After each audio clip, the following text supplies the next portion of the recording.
ஒரு ஊரில் உன்னதமான ஒரு ராஜா இருந்தார்.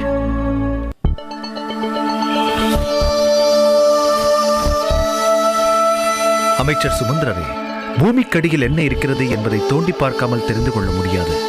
அதுபோல் மனித உள்ளத்தில் என்ன இருக்கிறது என்று வெளிப்பார்வையில் தெரிந்து கொள்ள முடியாது. ஆம், அரண்மனையில் மிகவும் அன்புடனும் உறவினருக்கு கொடுக்கும் உரிமையையும் ராஜமாதா, நீங்கள், மகாராணி சீதை எல்லோரும் கொடுத்து அவரும் இங்கே நம்மிடையே பழகியிருப்பவர். இப்படி விசமத்தனமாக பேசியிருப்பது எனக்கு ஆச்சரியம் மட்டுமல்ல, அதிர்ச்சியாகவும் இருக்கிறது. அமைச்சர் சுமந்திரரே, எனக்கு வருத்தம் வெள்ளையன் பேசியது பற்றியல்ல. பேச்சுரிமை கொடுத்த ராஜ்யத்தில் மன்னனை பற்றிய எந்த விமர்சனத்தையும் மக்களில் எந்த நிலையில் இருப்பவரும் செய்யலாம். அதற்கு உரிமை இருக்கும் போது இரவில் வீட்டு வாசலுக்கு முன் பேசியதுதான் எனக்கு சங்கடமாக இருக்கிறது. அவரையே கூப்பிட்டு கேட்கலாமே பிரபு. பிரபு, உடனே அவசர மன்றத்தை கூட்டுங்கள். குருதேவர் வசிஷ்டரிடம் மக்களின் பேச்சுரிமையை மன்றத்தில் நினைவுபடுத்தச் சொல்லுங்கள். வெள்ளையனை பற்றி குருதேவர் குறிப்பிட வேண்டாம் என்று நான் வேண்டிக் கொண்டதாகவும் சொல்லுங்கள். உடனே மன்றம் கூட்டப்பட வேண்டும். என்ன தயக்கம்? பிரபு, மிதிலை மன்னர் ஜனகர் இங்கேயே இருக்கிறார். இப்போது அந்த அவசர கூட்டத்தை கூட்டினால் அது அவர் காது வரை சென்று... இது நம் ராஜ்ய உள் விவகாரம். அந்த அரசியல் ஞானி, தத்துவ மேதை இது பற்றி தெரிந்தாலும் தவறாக எடுத்துக்கொள்ள மாட்டார், தலையிடவும் மாட்டார். புறப்படுங்கள். என்ன பேச்சு பேசியிருக்கிறான் அந்த வெள்ளையன்? பேச்சுரிமையை நமது ராஜாவே வழங்கியிருக்கிறாரே. உரிமை கொடுத்த ஊர்னார பேசுறதா?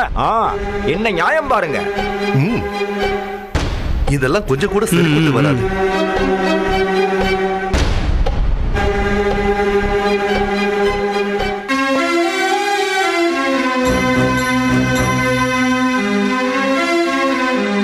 ஊர் பெரியவர்கள் அனைவருக்கும் வணக்கம். வணக்கம் அண்ணா. அமருங்கள், அமருங்கள். நகர மக்களின் முக்கியஸ்தர்களுக்கு வணக்கம். பேராண்மை மிக்க பேரரசர் இந்த அவசர கூட்டத்தை கூட்டியதற்கு காரணம் உங்கள் அனைவருக்கும் தெரியப்படுத்தப்பட்டுள்ளது. தெரியுமே. தெருவில் போகும் ஒரு நாய் நம்மை பார்த்து குறைத்தால் நாம் எப்படி சட்டை செய்வதில்லையோ அப்படித்தான் இந்த விஷயத்தை விட்டுவிடலாம் என்கிறீர்களா? ஆமா அண்ணா, மக்கள் எதையோ பேசிக் கொண்டிருக்கின்றார்கள் என்பதை தாங்கள் பொருட்படுத்தக்கூடாது. கூடாது. எலும்பில்லாத நாவு எதையும் பேசலாம் என பேசுவதா? பேசியவனை சும்மா விடக்கூடாது. வெகுளித்தனமாக வெள்ளையன் பேசியதை தாங்கள் பெரிதாக எடுத்துக்கொள்ள வேண்டாம் என்பது எனது தாழ்மையான விண்ணப்பம். கூடாது, கூடவே கூடாது. அவனை கொண்டு வாருங்கள். அவன் நாவின் பெரும் பகுதியை வெட்டி எரிந்துவிட வேண்டும். அமைதி, அமைதி. தாங்கள் பேசியதில் எனக்கு உடன்பாடு கிடையாது. தாயை பழித்தவனை தாய் தடுத்தாலும் விடேன். என் அன்னை சீதா தேவி பண்பின் சிகரம், கற்பின் நெருப்பு. ஆம், அதனால்தான் நெருப்பே பூவாக மாறி அவர்களின் புனிதத்தை உலகுக்கு உணர்த்தியதே. இழிவாக பேசிய புழுவை என் காலில் போட்டு நசுக்கி விடுகிறேன். கொண்டு வாருங்கள். அண்ணா, தாங்கள் கொடுத்த பேச்சுரிமை அவரை இப்படி பேச வைத்துள்ளதே.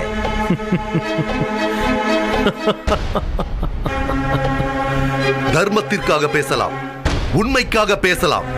ஊர் எல்லையில் வாழும் வெள்ளையன் ஜனகரின் மகளை வெள்ளையம்மாவுடன் ஒப்பிட்டு பேசுவதா? அதை நாம் சும்மா விட்டு விடுவதா? ஊரு தெரியாமல் ஆக்கி ஊர் சந்தையில் நிறுத்தி சவுக்கால் அடிக்க வேண்டாமா?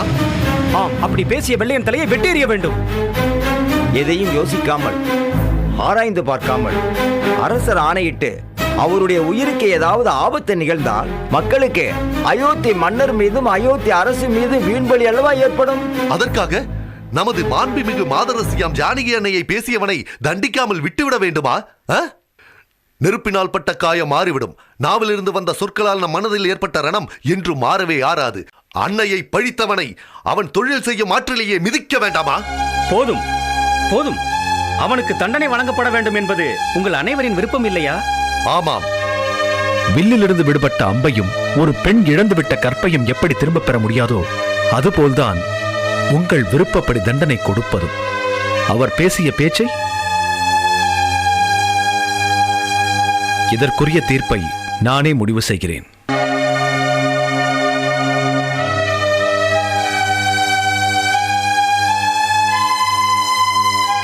பிரபுவை இன்னும் காணவில்லையே.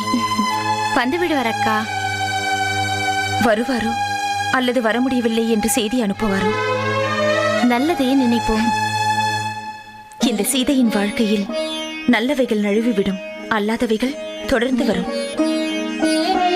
மரகதவல்லி அம்மை கூட வரவில்லை. வந்தால் பொழுது போக அவரிடம் கதையாவது கேட்கலாம். அவர்கள் பம்பரம் அக்கா. பம்பரமா? ஆமாக்கா, சுற்றி கொண்டே இருப்பார். ஆமாம், அந்த அம்மை தாதியாக இருந்தாலும் இங்கே அரண்மனையில் தாயாக மதிக்கப்படுபவர். எனக்கு அவர்கள் மடியில் தலை வைத்தால்தான் உடனே தூக்கம் வந்துவிடும். அக்கா, பிரபு சிறு குழந்தையாக இருக்கும்போது அந்த அம்மையாரிடம்தான் இருப்பாராம். பிரபு சொல்லி இருக்கிறார். முன்னோர்களின் முதல்வனே, சீதையின் சீரத்தை பற்றி சந்தேகம் எழுந்து விட்டதே. இலங்கையில் அவளுக்கு ஒரு அக்னி பரீட்சை, இங்குமா ஒரு அக்னி பரீட்சை.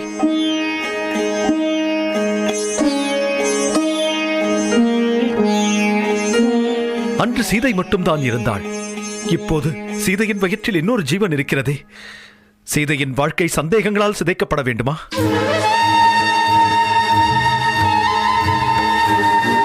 நான் யார் பக்கம் நிற்க வேண்டும்? யார் பக்கம்? அக்னியிலும் புனிதமான என் சீதையின் பக்கமா, இல்லை பேச்சுரிமை பெற்ற என் மக்களின் பக்கமா?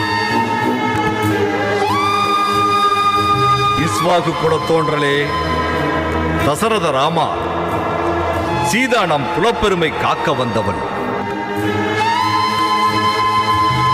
நீ ஹரிச்சந்திரனின் வழி வந்தவன், சிபி சக்கரவர்த்தியின் வழி தோன்றல். கங்கையை பூமிக்கு கொண்டு வந்த பாகிரதன் வழி வந்தவன். மன்னன் மக்களுக்காக, மக்களுக்காக மன்னன், மக்களுக்காக மன்னன், மக்களுக்காக மன்னன். நீ என்ன முடிவெடுக்கப் போகிறாய்? நீ என்ன முடிவெடுக்கப் போகிறாய்? நீ என்ன முடிவெடுக்கப் போகிறாய்? பிரபு வணக்கம்.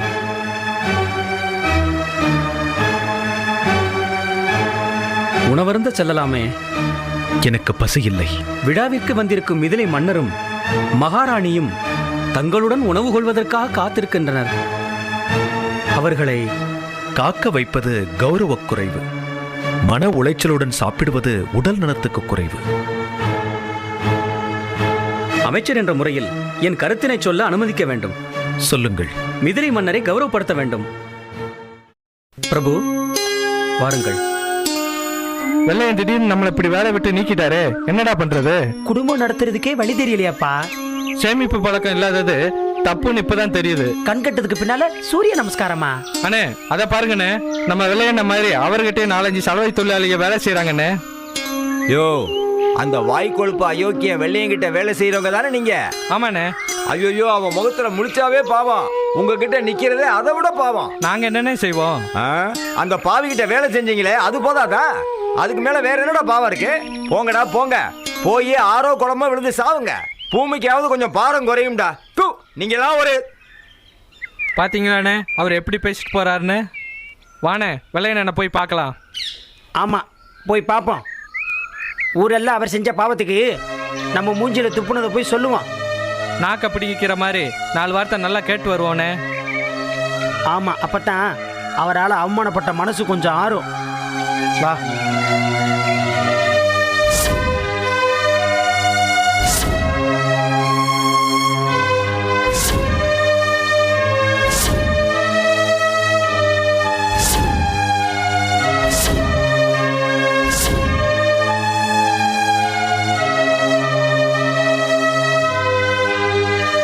அண்ணா, வணங்குகிறேன்.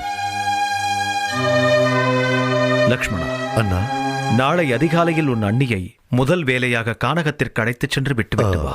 நாளை காலையிலா? ஆம். எப்படி அண்ணா அண்ணியை அழைத்துச் செல்வது? மிதிலை மன்னரும் மகாராணியும் இங்கேயே இருக்கிறார்களே. இது அயோத்தி பிரச்சனை. பிரச்சனையா? ஆம். அவசர சபை ஏன் கூட்டப்பட்டது? அந்த பண்பு கட்ட வெள்ளையன் பேசியதை தாங்கள் தவறாக புரிந்து கொண்டு எடுத்த அவசரமான முடிவு இது. என்னை விமர்சிக்கிறாயா? மக்களுக்கு அந்த உரிமை உண்டென்றால்? மக்களின் தொண்டர்கள் நாம். தொண்டர்களும் மனிதர்கள் தானே. அவர்களுக்கும் இறைவன் ஒரு இதயத்தை கொடுத்திருக்கிறானே. விவாதத்திற்கு உன்னை அழைக்கவில்லை. விவாதம் செய்வது என் நோக்கமல்ல. நோக்கமல்ல என்றால் சொன்னதைச் செய். நாளை காலை அன்னியை எதற்காக கானகத்தில் விட வேண்டும்?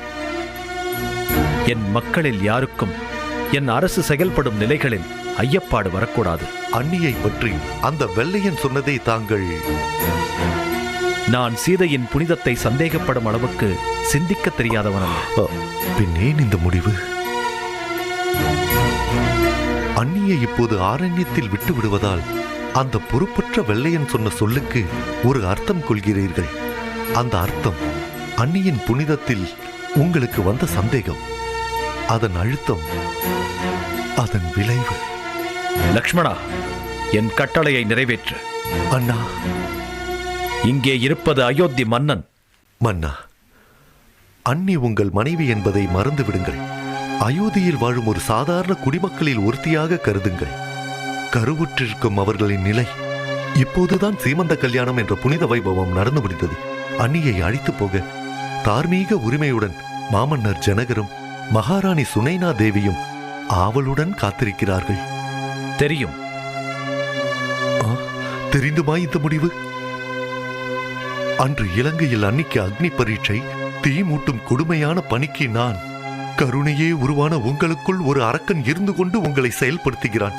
அதனால்தான் அன்னி எரியும் காட்சியையும் அன்னியை எரிக்க தம்பி லட்சுமணன் தீமூட்டும் காட்சியையும் தாங்கள் காண துணிந்தீர்கள். அக்னி அன்னியின் புனிதத்தை உலகறிய செய்த பிறகும் உங்கள் மனதிலே அந்த சந்தேக அரக்கன் முற்றிலும் கிள்ளி எறியப்படாமல் இருக்கிறார். அதனால்தான் இன்று... லக்ஷ்மணா, உன்னால் முடியாது என்றால் பொறுப்பிலிருந்து ஒதுங்கிக் கொள். நான் வேறு ஏற்பாடு செய்து கொள்கிறேன். அண்ணா,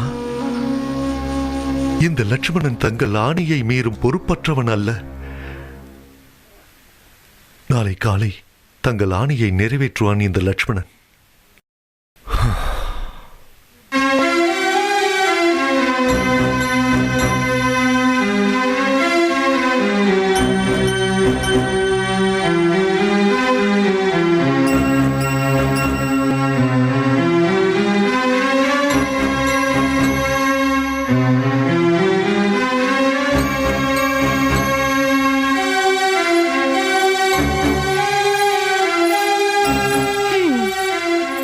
கொடுத்து வைத்தவளக்கா?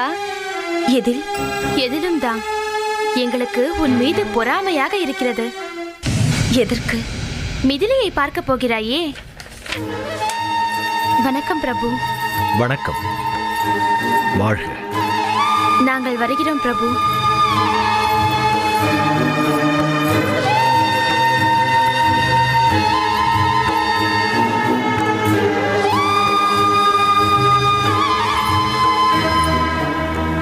பிரபு, உங்களுக்கும் கவலையா? எனக்குத்தான் உங்களை பிரிந்து எப்படி இருக்கப் போகிறேன் என்று கவலையாக இருக்கிறது. பிறந்த மிதிலை, பிரியமுடன் வளர்த்த பெற்றோர்கள் அத்தனையும் மறந்து அயோத்தியையே என் தாய் வீடாக நினைத்து பழகிவிட்டேன். இப்போது அயோத்தியை பிரிந்து போக மனம் வரவில்லை. பிரபு, ஒரு பெண்ணுக்கு தலைப்பிரசவம் தாய் வீட்டில்தான் நடக்க வேண்டுமா? தாயிலும் சால பறிந்து ஊட்டி வளர்த்து கொண்டிருக்கிற என் அன்பு மாமியார்கள் மூவரையும் பிரிந்து செல்ல... பழக்கமும் நெருக்கமும் ஒரு நல்ல இதயத்தை அப்படித்தான் சங்கடப்படுத்தும். ஆனால் நடக்க வேண்டியது நடக்கிறது. அதை யாராலும் தடுக்க முடியாது, மாற்ற முடியாது, தள்ளி போடவும் முடியாது. நாளை அதிகாலையில் நீ கேட்டபடி முனிவர்களின் வனத்துக்கு... நாளைக்கா? உண்மையாகவா? ராமன் இதுவரை பொய் சொன்னதில்லை. எத்தனையோ அரசு பணிகள் உங்களுக்கு இருந்தும் என் வேண்டுகோளை ஏற்று மறக்காமல் ஏற்பாடு செய்தீர்களே. என் மீது உங்களுக்கு எத்தனை அன்பு! அயோத்தியில் இருக்கும் சாதாரண குடிமக்களும் நீயும் எனக்கு ஒன்றுதான். வந்தீர்கள், உடனே புறப்படுகிறீர்களே. பாவம், அவருக்கு எத்தனை அரசு பணிகள் காத்திருக்கின்றனவோ.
நிலையில் இந்த ராத்திரி நேரத்தில் ஏன் இப்படி நடந்து கொள்கிறாய்? நடக்க வேண்டியது நடந்து கொண்டிருக்கிறது. அதற்கு தகுந்தாற்போல் நான் செயல்பட்டுக் கொண்டிருக்கிறேன். கவனம் மட்டும் எனக்கு சிதறவில்லை. என் வாழ்க்கையையே சிதறடித்துக் கொள்ளும் முடிவுக்கு நான் மெல்ல மெல்ல போய்க் கொண்டிருக்கிறேன். லக்ஷ்மணா, உறுதியான மனதுக்கும் ஊக்கம் தளராத வேகத்துக்கும் உதாரணமாக திகழும் லக்ஷ்மணன் வாயில் இருந்தா இப்படிப்பட்ட வார்த்தைகள் வர வேண்டும்? என் நிலையில் நீங்கள் இருந்தால் இதற்குள் உங்கள் வாழ்க்கையையே முடித்துக் கொண்டிருப்பீர்கள். அரசு பணி சார்ந்தவர்களுக்கு அதிர்ச்சிகளும் வெளியே சொல்ல முடியாத விஷயங்களும் வரத்தானே செய்யும். மிதிலை மன்னர் லக்ஷ்மணன் எங்கே என்று கேட்டார். உன்னை தவிர ஊர்மிளையும் மற்றவர்களும் நாளை அதிகாலை பயணப்பட இருக்கும் ஜனக மன்னரையும் மகாராணியையும் பார்த்து ஆசி பெற்றார்கள். நல்லவர்களுக்கு ஆசிகள் வேண்டும். இந்த லக்ஷ்மணனுக்கு எதற்கு? லக்ஷ்மணா, நீயா இப்படி பேசுகிறாய்? பிரபுவின் நிழல், பிரபுவின் எல்லா சாதனைகளுக்கும் உறுதுணையாக இருந்தவன் அல்லவா நீ? ஆம், நமது ராமபிரபுவின் அனைத்து சாதனைகளிலும் என் பங்கு இருந்தது. அதிலும் என் பங்கு மட்டும் அதிக அளவில் இருந்த ஒரு சாதனையை பிரபு செய்தார். அது உங்களுக்கு தெரியுமா? தெரியாது. தெரியாமல் போனது நல்லதுதான். பிரபு சாதித்த தாடகை வதம் போல் சாதனை அல்ல அது. பிரபு சாதித்த விஸ்வாமித்திரரின் வேள்விக்காவல் பணி வெற்றி அல்ல அது. சிவதனுசை உடைத்த செயற்கரிய செயல் அல்ல அது. அன்னியை மணந்து அயோத்தி திரும்பும் போது வழியில் சூறாவளியாக வந்த பரசுராமனை வென்று அவரிடமிருந்து விஷ்ணு வில்லையும் தபோ வளத்தையும் பறித்த சாதனை அல்ல அது. லக்ஷ்மணா, இந்த அற்புதங்கள் எல்லாம் அறியாதவனா நான்? முதல் நாள் பட்டாபிஷேக பிரகடனமும் அடுத்த நாள் வனவாச ஆணையை பெற்ற நிலையிலும் அந்த திருமகன் முகத்தில் முதல் நாள் அந்த பட்டாபிஷேக நினைப்பின் சந்தோஷமோ அடுத்த நாள் வனவாச வருத்தமோ இல்லாமல் மலர்ந்த தாமரை போல் மாசற்ற புன்னகையுடன் நின்ற அந்த ஞான பக்குவத்திற்கு ஈடாகுமா நீ அடுக்கி வைத்திருக்கும் சாதனைகள்?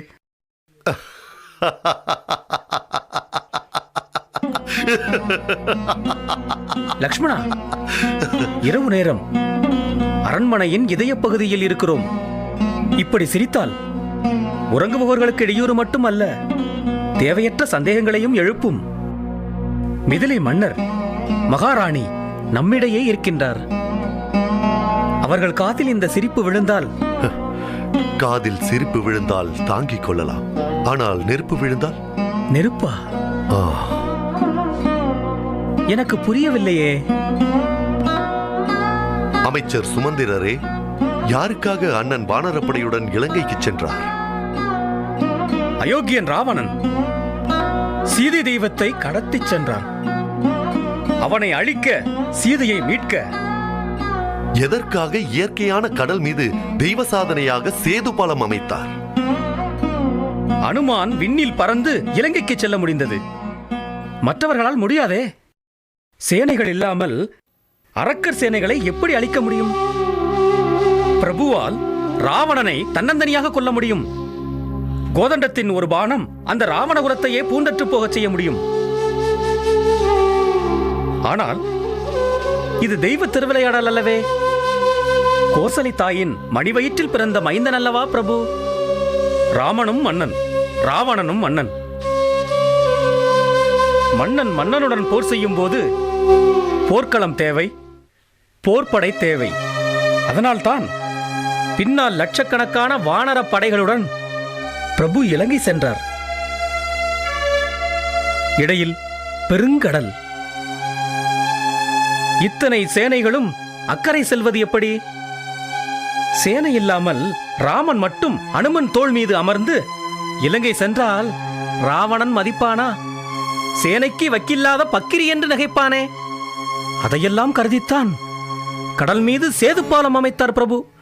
கடலும் மலைகளும் உள்ளவரை அந்த சேது பாலம் சிதறாமலும் அழியாமலும் ராம சாதனைக்கு ஒரு சாட்சியாக நிற்கும். ஆனால் இத்தனை சிறப்புகளும் உள்ள உங்கள் பிரபு. என் பிரபுவா? ஆம், உங்கள் பிரபு. அவருக்கு இன்னொரு முகம் உண்டு, உங்களுக்கு தெரியுமா? பிரம்மன் படைத்த மனிதனுக்கு ஒரு முகம் தானே, இருமுகம் ஏது? இது புறக்கண்களுக்கு தெரியாத பொய்முகம். அண்ணன் ராமன் அதுதான் உங்கள் பிரபு. ராவணனை விட கொடியவர். லக்ஷ்மணா, பதறாதீர்கள், என்னை பேச விடுங்கள். நான் பேசி முடித்த பிறகு உங்கள் கருத்தை சொல்லுங்கள். உங்கள் பிரபு இத்தனை படைகளை சேர்த்துக் கொண்டு இயற்கையே வியக்கும் சேதுபாலம் அமைத்து இலங்கை மண்ணில் கால் பதித்து ராவணனை அழித்து சீதை கண்ணியை மீட்டவர். இது பிரபுவின் சாதனை சிகரம். சிகரத்தில் ஏறியவர் மன அழுக்கால் படுபாதாளத்தில் விழுந்து விட்டாரே. லக்ஷ்மணா, உங்கள் பிரபுவை சொன்னால் உங்களால் தாங்கிக் கொள்ள முடியவில்லையே. என் அண்ணன் கொடுமையான அரக்கனாக இருந்ததை எப்படி என்னால் மட்டும் தாங்கிக் கொள்ள முடியும்? அமைச்சர் சுமந்திரரே, பழுதுபடாத உங்கள் பிரபுராமன் அந்த பத்தினி தெய்வத்தை அக்னி பரீட்சைக்கு உள்ளாக்கிய கொடுமை அகில உலக வரலாற்றில் எங்குமே கிடையாது. அந்த கொடுமைக்கு அக்னி குண்டத்தில் இந்த கையால் தீமூட்ட சொன்ன கொடுமை கொடுமை.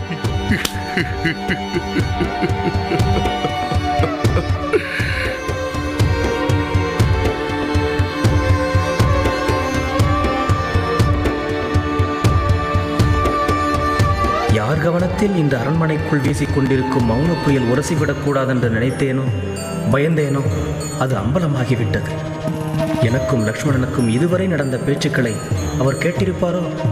கேட்டாலும் அவர் கலங்க மாட்டார். எது நடக்கிறதென்று நம்பும் ஞானி மனிதர். மனிதரில் புனிதர் அவர். சரி லக்ஷ்மணா, வெகு நேரம் ஆகிவிட்டது. நாளை மிதிலைக்கு செல்லவிருக்கும் ஜனகர் மன்னருக்கு தேவையான ஏற்பாடுகளை செய்ய வேண்டும்.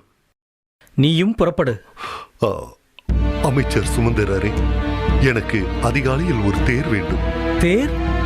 ஆம், அண்ணனின் ஆணையை நிறைவேற்ற.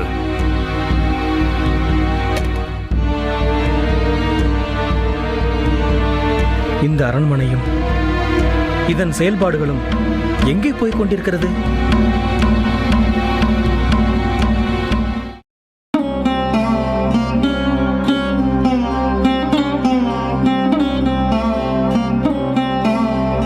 என்ன இது? சீதை நம்முடன் வருகிறாள். மற்றவர்கள் கணவன் வீட்டில் இருக்கிறார்கள். பிரிவு துயரம் உங்களை பாதிக்கவில்லை, சிந்திக்க வைக்கிறது. நம்முடைய 4 பெண்களும் ஆண்களாக பிறந்திருந்தால்.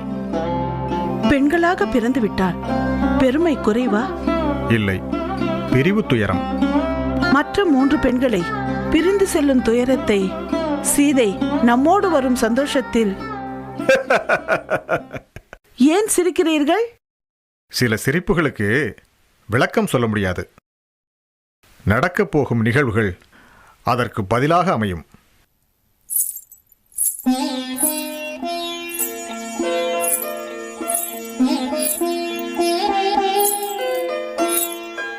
மீரா, அம்மா, ரிஷி பத்தினிகளுக்கு அளிக்க வேண்டிய சேலைகளை மறந்து விடாமல் எடுத்து வையுங்கள். சரிங்கம்மா.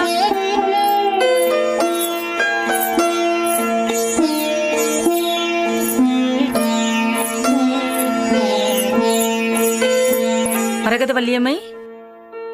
ராஜமாதா வணக்கம். சீக்கிரமாக பூஜையை முடித்துவிட்டு மகாராணி சுனைனாவையும் மருமகள் சீதையையும் மிதிலை நகர் பயணத்துக்கு வழியனுப்ப செல்ல வேண்டும். ஆகவே சீக்கிரமாக. அப்படியே செய்கிறேன்.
என்ன கொடுமை! அன்னையை போன்ற அண்ணியை ஆரண்யத்தில் கொண்டு போய் விட வேண்டுமா? அதை நான் செய்ய அண்ணன் கட்டளையிட்டு விட்டார். அரண்மனையில் பிறந்து வளர வேண்டிய இஷ்வாகுல வம்சம் கானகத்தில். ஐயோ, நினைக்கவே நெஞ்சம் பதறுகிறது.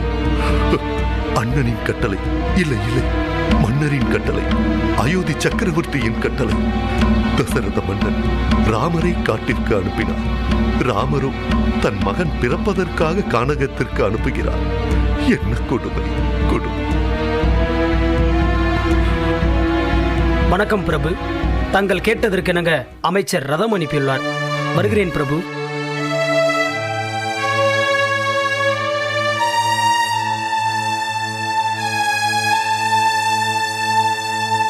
ஓம் நமோ நாராயணாய. ஓம் நமோ நாராயணாய. ஓம் நமோ நாராயணாய. ஓம் நமோ நாராயணாய. ஓம் நமோ நாராயணாய. ஓம் நமோ நாராயணாய. ஓம் நமோ நாராயணாய. என்ன இது? ரதம் வந்து கொண்டிருக்கும் ஓசை கேட்கிறது. ஒருவேளை மிதிலை மன்னர் புறப்பட்டு விட்டாரோ? என் மருமகளும் மிதிலை மன்னரும் நலமாக போய் சேர வேண்டும். வணக்கம் ராஜமாதா.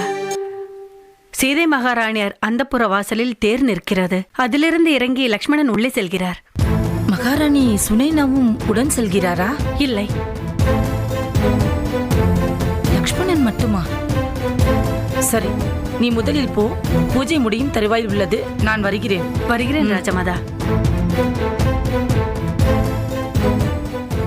அமைச்சர் சுமந்திரரே, பிரபு, மிதிலை மாமன்னர் பயணத்திற்கு தயாராக இருப்பார்.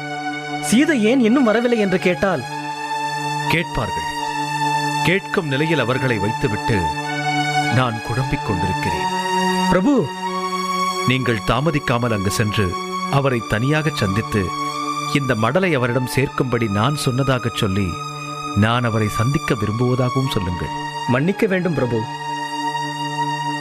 தன் மகளுடன் மிதிலைக்கு புறப்படும் மகிழ்ச்சியுடன் அவர் இருப்பார். அதிர்ச்சி தரும் செய்தி அவரை எட்டும் முன் நான் அவரை சந்திக்க வேண்டும். இந்தாருங்கள் மடல், புறப்படும். சரி பிரபு, வருகிறேன்.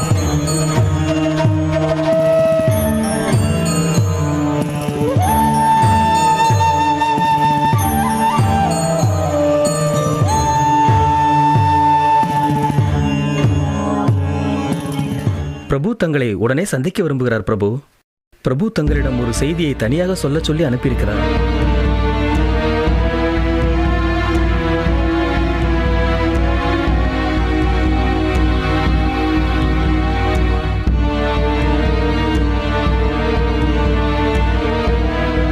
அமைச்சர் சுமந்திரரே, சீதையை வழி அனுப்ப உங்கள் பிரபுவும் ராஜமாதாவும் மற்றவர்களும் வருவார்கள் என்று ராணி சுனைனா ஆவலுடன் வழி மீது விழி வைத்து பார்த்து கொண்டிருக்கிறார்.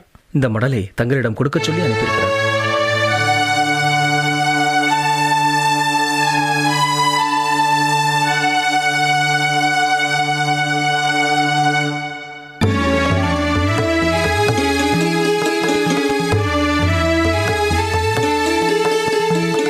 ஞானி ஜனகர் என்பது எத்தனை உண்மை! அதிர்ச்சி தரும் செய்தி மடலில் இருந்தும் எந்த பாதிப்பும் தன்னை அணுகாமல் ஒரு திருமண மடலை வாசிப்பது போன்ற மகிழ்ச்சியுடன் படித்துக் கொண்டிருக்கிறாரே.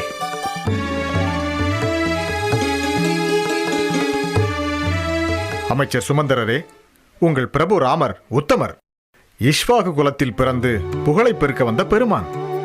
என் வணக்கங்களையும் மூத்தவன் என்ற நிலையில் என் வாழ்த்துக்களையும் அவருக்கு சொல்லுங்கள். எனக்காக நீங்கள் நேரம் ஒதுக்க வேண்டாம். உங்கள் அரசு பொறுப்புகளை கவனியுங்கள். பிரபு தங்களை சந்திக்க அனுமதி கேட்டார். சந்திப்புக்கு இனி அவசியமில்லை. நடக்க வேண்டியது நடந்து கொண்டிருக்கிறது. நடக்க வேண்டியது என்றால்? ஒரு தேர் வனம் நோக்கி செல்ல தொடங்கிவிட்டது. மற்ற தேர்கள் மிதிலை திரும்பும் பாதையை நோக்கி செல்ல இருக்கிறது. உங்கள் பிரபுவுக்கு எல்லாம் காலம் வகுக்கும் திட்டப்படிதான் நடக்கும் என்பதை சொல்லிவிடுங்கள். உத்தரவு பிரபு.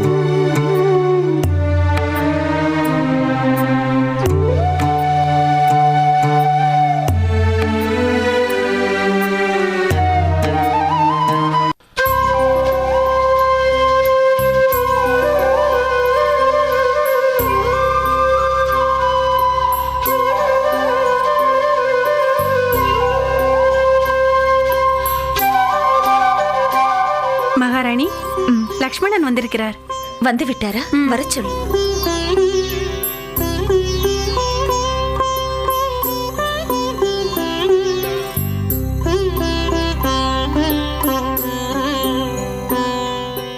வணக்கம் அன்னை. புறப்படுங்கள். புறப்பட ஆயத்தமாகிவிட்டேன். என் தந்தையிடமும் அன்னையிடமும் சொல்லிவிட்டு வந்து விடுகிறேன். என்ன சொல்ல வேண்டும்? நான் மிதிலை செல்கிறேனே. சென்றால் குழந்தை பிறந்து சில மாதங்களுக்கு பிறகுதானே இங்கு வருவேன்.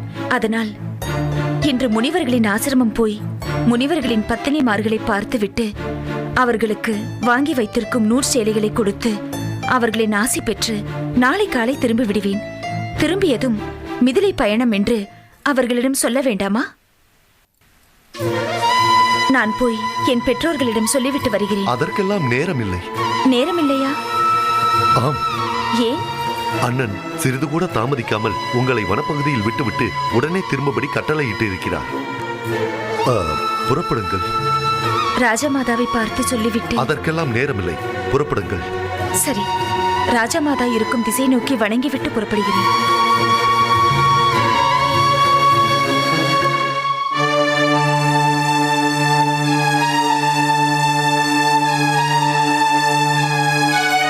அப்பப்பா, அரசு பணி பொறுப்பு எப்படி உன்னை பரபரப்படை செய்கிறது?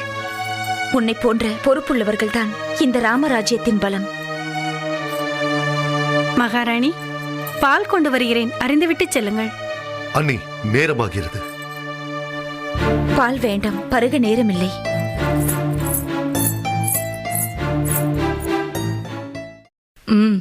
சீதை எங்கே அம்மா? இளைய பெருமானுடன் செல்கிறார்கள். பால் அருந்தினாளா? பால் கொண்டு வருகிறேன் என்று சொன்னேன், வேண்டாம் என்று சென்று விட்டார்கள். வயிற்றுப்பிள்ளைக்காரி வெறும் வயிற்றோடு பால் கூட அருந்தாமல் செல்கிறாள். இந்த அரண்மனையில் என்ன நடக்கின்றது? அது சரி, இத்தனை அதிகாலையில் சீதை எங்கே செல்கிறாள்? லக்ஷ்மணன் ஏன் கூடவே அழைத்துச் செல்கிறான்? ஒன்றுமே புரியவில்லையே. ராமனிடம்தான் கேட்க வேண்டும். சீதை இன்னும் வரவில்லையே, நேரமாகிறது. நேரம் யாருக்காகவும் நிற்காது. அமைச்சர் சதானந்தரே. பிரபு, புறப்படுவோம். சீதை சீதை செல்ல வேண்டிய இடத்திற்கு சென்று கொண்டிருக்கிறாள். நீங்கள் என்ன சொல்லுகிறீர்கள்? எனக்கு புரிந்து விட்டது. மண்ணிலிருந்து நமக்கு மகளாக வந்தவள் மாளிகையில் இருந்து இப்போது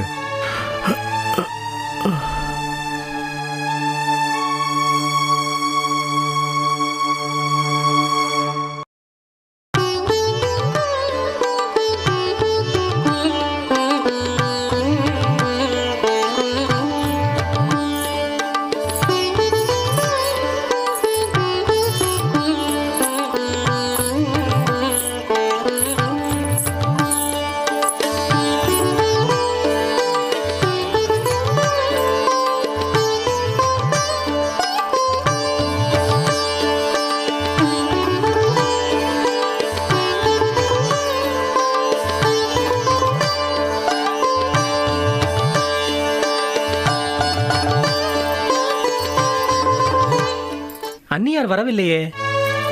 நாங்கள் புறப்படுகிறோம். என்ன இது? பயணம் செல்லும் நேரத்தில் கூட சீதை வரவில்லையே. வேறு தேரில் வருகிறாளா? வேறு தேரில் செல்கிறாள். செல்கிறாளா? ஆம் ராணி. அரண்மனைக்குள் 1000 ஆனந்தங்கள் இருக்கும், அதிர்ச்சிகளும் இருக்கும். கடந்த சில தினங்களில் சீதையின் சீமந்த கல்யாண நிகழ்ச்சிகளில் ஆனந்தத்தில் திளைத்தோம். இப்போது அதிர்ச்சி பகுதியில் இருக்கிறோம். யாருக்காகவும் எதுவும் நிற்காது. நடக்க வேண்டியவை நடந்து கொண்டே இருக்கிறது. வாழ்க்கை நாடகத்தில் எத்தனையோ காட்சிகள். சில காட்சிகள் மனதை கவரும், சில காட்சிகள் மனதை உறுத்தும். அப்படிப்பட்டதொரு உச்ச காட்சி நடந்து கொண்டிருக்கிறது. இதற்கு மேல் எதுவும் கேட்காதே ராணி, புறப்படு. சீதை இல்லாமலா? வாழ்க்கையின் இறுதி பயணத்தில் உடலுடன் உயிர் வருவதில்லையே. பிரமதயாளா, பக்தவச்சலா,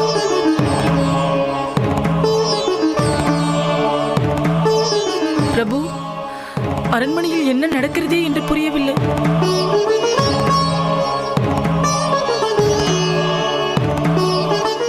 புரியவில்லை.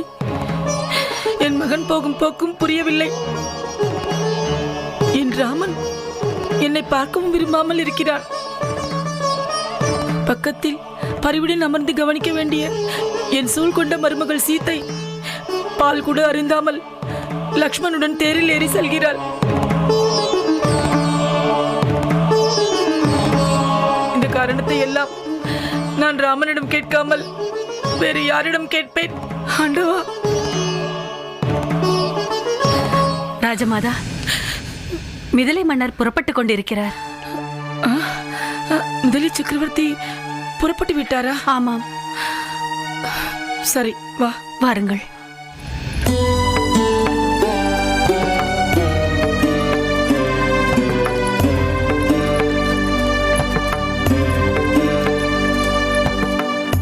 ஆனந்த மனம் ஒன்று, அழுகின்ற மனம் ஒன்று தேரிலே செல்கின்றது. பல திருப்பங்கள் வருகின்றது. சீதையின் ஆசைகள், ஸ்ரீராமன் ஆணைகள், எது வெல்லும் யார் சொல்லுவார்? இன்று எது வெல்லும் யார் சொல்லுவார்?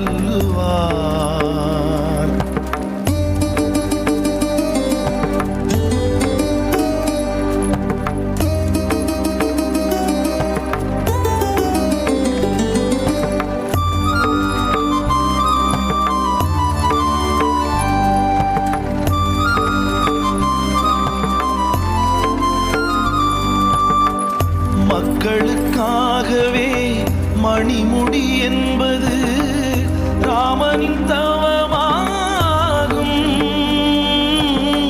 மனைவியும் அன்னையும் சொந்தமும் பந்தமும் தடையாகும், ஆட்சி தடையாகும்.